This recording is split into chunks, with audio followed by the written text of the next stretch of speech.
നമസ്കാരം, മെട്രോ മാറ്റിനിയിലേക്ക് സ്വാഗതം. മലയാളികളുടെ പ്രിയപ്പെട്ട നടനാണ് ദിലീപ്. ഇപ്പോൾ കേസിന് പിന്നാലെയാണെങ്കിലും അദ്ദേഹത്തിൻ്റെതായി പുറത്തെത്താറുള്ള വിശേഷങ്ങളെല്ലാം തന്നെ വളരെ പെട്ടെന്നാണ് വൈറലായി മാറുന്നത്. ദിലീപിനെ പോലെ തന്നെ അദ്ദേഹത്തിന്റെ മക്കളുടെ വിശേഷങ്ങൾ അറിയാനും ആരാധകർക്ക് ഇഷ്ടമാണ്.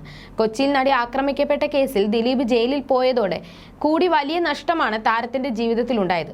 ഇത് സിനിമയും അനുബന്ധ മേഖലയെയും കാര്യമായി ബാധിച്ചു. ഇങ്ങനൊരു കേസിൽ അകപ്പെട്ടതുകൊണ്ട് ദിലീപിന്റെ സിനിമകൾ പരാജയപ്പെട്ടു പോകുമെന്ന് പറയുന്നത് ശരിയായ കാര്യമല്ലെന്ന് പറയുകയാണ് സംവിധായകൻ സാബു സർഗം.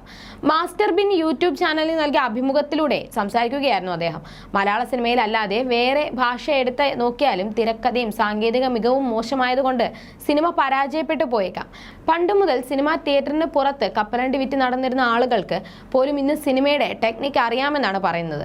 കാരണം സിനിമ അത്രയും ജനകീയമായി. ഒരു സിനിമ പരാജയപ്പെടാൻ കാരണം അതിലെ നടന്റെ വ്യക്തി ജീവിതത്തിലെ പ്രശ്നങ്ങളാണെന്ന് എനിക്ക് ഒരിക്കലും തോന്നിയിട്ടില്ല. രാമലീല ദിലീപേട്ടന്റെ ജീവിതത്തിലെ ഏറ്റവും വലിയ ഹിറ്റാണ്. അതും പ്രശ്നങ്ങൾ നടക്കുന്ന സമയത്താണ് റിലീസ് ചെയ്യുന്നത്. കേസിന്റെ കാരണങ്ങൾ കൊണ്ട് സ്ത്രീകൾ അടക്കമുള്ളവരെ സ്വാധീനിച്ചതുകൊണ്ട് അദ്ദേഹത്തിന്റെ സ്റ്റാൻഡം കുറഞ്ഞ് സിനിമ പരാജയപ്പെടുമെന്നും എനിക്ക് തോന്നുന്നില്ല. അങ്ങനെ ഉണ്ടാവില്ല. 30 കോടിയിലധികം രൂപയ്ക്ക് മുകളിലുള്ള തുകയ്ക്കാണ് കേശു ഈ വീടിന്റെ നാഥൻ എന്ന പടത്തിന്റെ ബിസിനസ് നടന്നത്. എന്നാലും കുഞ്ഞിക്കൂനൻ, CID മൂസ തുടങ്ങിയ സിനിമകളുടെ കൂടെ അതൊരു ഗംഭീര ചിത്രമായി കാണാൻ പറ്റില്ല. എങ്കിലും 6 വയസ്സുള്ള കുട്ടി മുതൽ 90 വയസ്സായവർ വരെ ദിലീപ് എന്ന നടനിൽ നിന്നും പ്രതീക്ഷിക്കുന്നത് ഇതാണ്. അവർക്ക് ചിരിക്കാൻ സാധിക്കുന്നുണ്ട്. ആദ്യ കാലങ്ങളിൽ മലയാളത്തിലെ കുറച്ച് സ്ത്രീകൾ ഈ കേസുമായി ബന്ധപ്പെട്ട് നടിയുടെ ഒപ്പം നിന്നിട്ടുണ്ടെങ്കിലും ദിലീപ് എന്ന നടനെ ആരും കൈവിട്ടിട്ടില്ലെന്നാണ് ഞാൻ കരുതുന്നത്. സിനിമകൾ പരാജയപ്പെട്ടു പോയിട്ടുണ്ടെങ്കിൽ അതിന് വേറെ എന്തെങ്കിലും കാരണങ്ങൾ ഉണ്ടായത് കൊണ്ടാവാം. ഒന്നുകിൽ സ്ക്രിപ്റ്റ് മോശമായിരിക്കും. തോക്കും ആക്ഷൻ സിനിമകളൊന്നും ദിലീപിൽ നിന്നും ആളുകൾ പ്രതീക്ഷിക്കില്ല. എല്ലാവരും ചിരിക്കാനുള്ളത് ഉണ്ടാകാനാണ് ദിലീപിൽ നിന്നും പ്രതീക്ഷിക്കുക. സൂപ്പർ താരങ്ങളാണ് ഇൻഡസ്ട്രി ഭരിക്കുന്നതെന്ന് പറഞ്ഞാലും ഒരു കാലത്ത് ദിലീപും അങ്ങനെയായിരുന്നു. അന്നത്തെ പരിശോധിച്ചു നോക്കിയാൽ സാറ്റലൈറ്റ് മൂല്യം അനുസരിച്ച് അദ്ദേഹം മുന്നിലായിരുന്നു.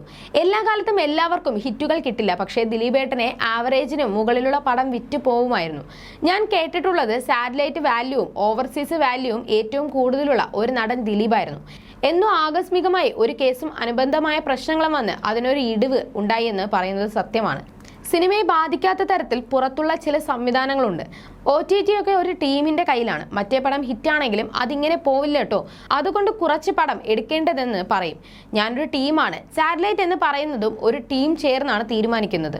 അതിൽ ഇടിവ് സംഭവിച്ചിട്ടുണ്ടാവാം. എന്നാലും ജനങ്ങളുടെ മനസ്സിൽ എന്നും ദിലീപുണ്ട്. അദ്ദേഹം ഒറ്റപ്പെട്ടു എന്ന് പറയാൻ സാധിക്കില്ല എന്നും അദ്ദേഹം പറഞ്ഞു. അതേസമയം ബാന്ദ്രയാണ് ദിലീപിൻ്റെതായി പുറത്തെത്തിയ ചിത്രം. രാമലീലയ്ക്ക് ശേഷം അരുൺ ഗോപിയും ദിലീപും ഒന്നിച്ച ചിത്രം കൂടിയായിരുന്നു ഇത്. മാത്രമല്ല നിരവധി ചിത്രങ്ങൾ അണിയറയിൽ ഒരുങ്ങുന്നുണ്ട്. അതിൽ പ്രധാനപ്പെട്ട സിനിമയാണ് തങ്കമണി. എന്നാൽ കഴിഞ്ഞ ദിവസം ബലാത്സംഗ ദൃശ്യങ്ങൾ നീക്കം ചെയ്യണമെന്നാവശ്യപ്പെട്ട് ഹൈക്കോടതിയിൽ ഹർജി സമർപ്പിച്ചിരിക്കുകയാണ് തങ്കമണി സ്വദേശി VR Biju.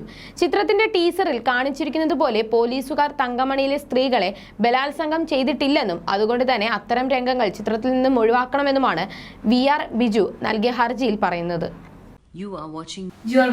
You're watching me on metromatney.com. metromatney.com. metromatney.com. Subscribe for more videos. Subscribe for more videos. Subscribe here for more videos. Subscribe now. Thank you.